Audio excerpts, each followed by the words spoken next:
Mélissa revient souvent dans le parc Gezi. C'est là qu'elle a vécu pendant 15 jours en juin dernier une parenthèse de liberté.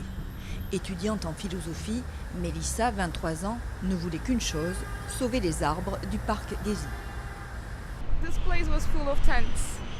Cet endroit était rempli de tentes. Là, on avait planté un petit potager, juste pour dire « Ok, vous essayez de prendre le parc, eh bien nous, on le redonne à la nature. »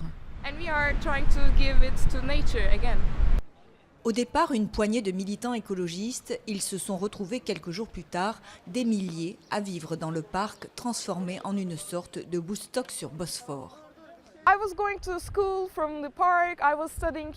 Je partais à la fac depuis ici, j'étudiais ici, je faisais mes devoirs et je travaillais ici.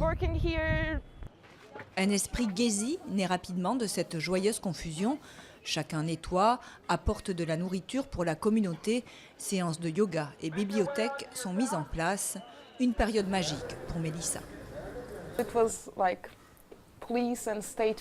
C'était un territoire sans police ni État, c'était super.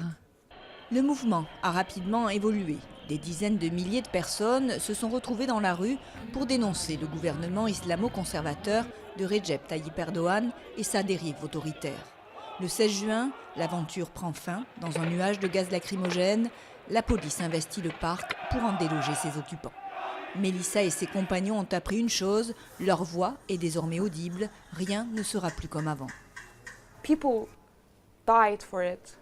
People died protecting it. People died.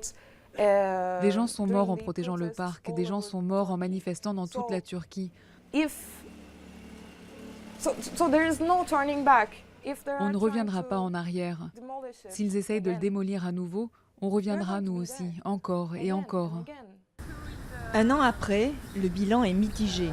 Le parc a été sauvé, Erdogan est toujours là, les manifestations ont fait 8 morts et plusieurs milliers de blessés.